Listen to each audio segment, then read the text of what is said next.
Filoteia, parte 2, capítulo 14. A Santa Missa e como se deve ouvi-la. 1. Até aqui, ainda não falei do Santíssimo Sacrifício e Sacramento do altar, que é para os exercícios de piedade o que o Sol é para os outros astros. A Eucaristia é, na verdade, a alma da piedade e o centro da religião cristã, à qual se referem todos os seus mistérios e leis. É o mistério da caridade, pelo qual Jesus Cristo, dando-se a nós, nos enche de graças de um modo tão amoroso quão sublime. 2. A oração feita em união com este sacrifício divino recebe uma força maravilhosa, de sorte que a alma Filoteia, cheia das graças de Deus, da suavidade de seu espírito e da influência de Jesus Cristo, se acha naquele estado de que fala a Escritura, quando diz que a esposa dos cantares estava reclinada sobre o seu dileto, inundada de delícias e semelhante a uma nuvem de fumaça que o incenso mais precioso levanta para o céu, aromatizando o ar. 3. Faze o possível para arranjar o tempo necessário de ouvir todos os dias a Santa Missa, a fim de oferecer juntamente com o sacerdote o sacrifício do teu divino Redentor a Deus, seu Pai, por ti mesma e por toda a Igreja. São João Crisóstomo nos afirma que os anjos a ele assistem em grande número para honrar com sua presença este mistério adorável. Não devemos duvidar que, unindo-nos com ele num mesmo espírito, tornemos o céu propício a nós, enquanto a Igreja triunfante e militante se ajunta com Jesus neste ato divino, para ganhar-nos nele e por ele o coração de Deus, seu Pai, e merecer-nos todas as suas misericórdias. Que dita para uma alma poder concorrer para isso algum tanto, por uma devoção sincera e afetuosa. 4. Se absolutamente não podes ir à igreja, é necessário então suprires a falta da presença corporal pela espiritual. Nunca omitas, 1h da manhã, ir em espírito aos pés do altar, identificar a tua intenção com a do Padre e dos fiéis e ocupar-te com este santo sacrifício, em qualquer parte que estiveres, como o farias se estivesses na igreja. Proponho-te em seguida um método de ouvir a missa devotamente. A. Desde o começo da missa até o padre subir ao altar, faze com ele a preparação, que consiste em te apresentares a Deus, em confessares a tua indignidade e em pedires perdão de teus pecados. B. Depois de subir o padre ao altar, até o Evangelho, considera a vinda e a vida de nosso Senhor neste mundo, lembrando-te delas com uma representação simples e geral. C. Do Evangelho até depois do Credo, considera a pregação de nosso Senhor. Protesta-lhe sinceramente que queres viver e morrer na fé, na prática de sua palavra divina e na união da Santa Igreja Católica. D. Do Credo ao Pater Noster, aplica teu espírito à meditação da paixão e morte de Jesus Cristo, as quais se representam atual e essencialmente neste santo sacrifício, que oferecerás em união com o Padre e com todo o povo a Deus, o Pai de misericórdia, para sua glória e nossa salvação. E. Do Pater Noster à comunhão, excita teu coração por todos os modos possíveis a querer ardentemente unir-se a Jesus Cristo pelos laços mais fortes do eterno amor. F. Da comunhão ao fim, agradece à sua divina majestade por sua encarnação, vida, paixão e morte, e também pelo amor que nos testemunhou neste santo sacrifício. conjurando-o por tudo isso a ser propício a ti, a teus parentes e amigos e a toda a igreja, e ajoelhando-te em seguida com profunda humildade, recebe devotamente a bênção que nosso Senhor te dá na pessoa de seu ministro. Querendo, no entanto, fazer no tempo da Santa Missa a tua meditação habitual, escusa-te seguir esse método. Será suficiente fazer no começo a intenção de assistir a este santo sacrifício, tanto mais que quase todas as práticas deste método se acham sintetizadas numa meditação bem feita.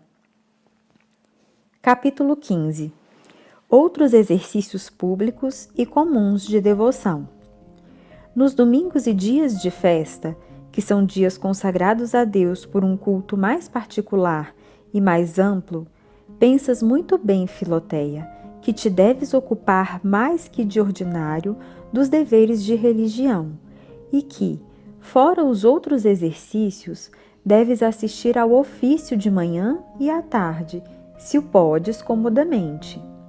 Sentirás com muita doçura a piedade e podes crer a Santo Agostinho, que afirma em suas confissões que, quando no começo de sua conversão assistia ao ofício divino, seu coração se inundava de suavidade e seus olhos se arrasavam de lágrimas.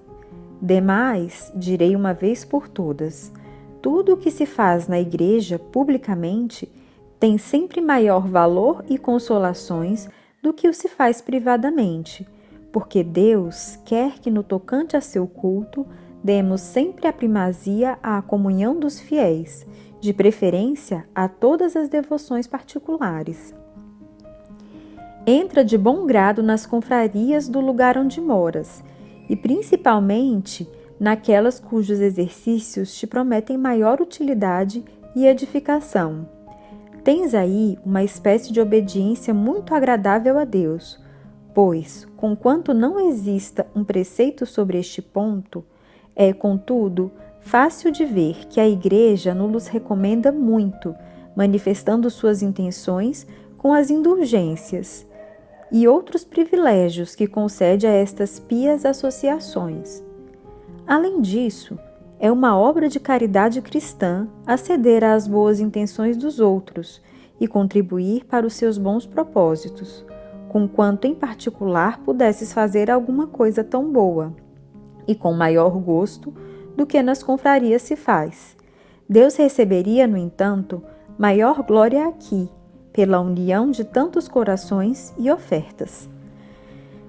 O mesmo digo de todas as orações e devoções públicas, às quais devemos concorrer quanto está em nossas forças, com o nosso bom exemplo, para a glória de Deus, a edificação do próximo e o fim especial que aí se tem em mira.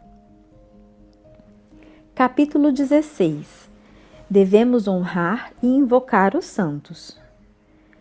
Sendo pelo ministério dos anjos que muitas vezes recebemos as inspirações de Deus, é também por meio deles que lhe devemos apresentar as nossas aspirações, não menos que por meio de santos e santas, que, como nosso Senhor disse, sendo agora semelhantes aos anjos na glória de Deus, lhe apresentam de contínuo as suas orações e desejos em nosso favor. Aliemos os nossos corações, Filoteia, a estes espíritos celestes, a estas almas bem-aventuradas. Assim como os filhotes dos rouxinóis aprendem a cantar com os grandes, nós aprendemos também, por esta união, a honrar a Deus e a rezar condignamente. Eu cantarei, Senhor, os vossos louvores, dizia Davi, na presença de vossos anjos. Honra, venera e respeita de um modo especialíssimo a Santíssima e Excelsa Virgem Maria, que, como mãe de Jesus Cristo, nosso irmão, é também indubitavelmente a nossa mãe. Recorramos a ela e, como seus filhinhos, lancemo-nos a seus pés e a seus braços com uma perfeita confiança em todos os momentos e em todos os acontecimentos. Invoquemos a esta Mãe tão santa e boa, Imploremos o seu amor materno. Tenhamos para com essa mãe um coração de filho e esforcemo-nos por imitar as suas virtudes. Procura uma familiar convivência de tua alma com os anjos, lembrando-te muitas vezes de sua presença. Ama e venera, sobretudo, o anjo da diocese onde estás, os das pessoas com quem vives e, em especial, o teu próprio. Reza a eles de vez em quando, bendize a Deus por eles, implora-lhes a proteção em todos os negócios espirituais e temporais, para que auxiliem as tuas intenções. O grande Pedro Faber, primeiro padre, primeiro pregador, primeiro professor de teologia da Companhia de Jesus e primeiro companheiro de Santo Inácio, seu fundador, regressando um dia da Alemanha, onde tinha trabalhado muito para a glória de Deus, e passando por esta diocese onde nascera, contava que a sua devoção de saudar os anjos das paróquias de seu itinerário lhe tinha valido muitas consolações interiores de sua alma e uma especial proteção em suas viagens.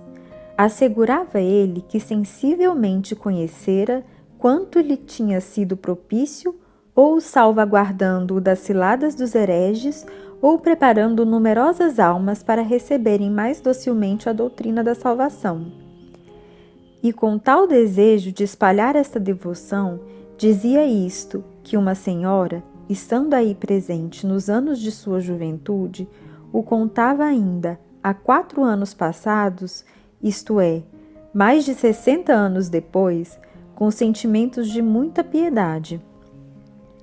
Quanto a mim, grande consolação tive no ano passado, quando consagrei um altar na aldeia de Vilarré, entre as nossas montanhas mais inacessíveis, no mesmo lugar onde vira a luz o bem-aventurado servo de Deus.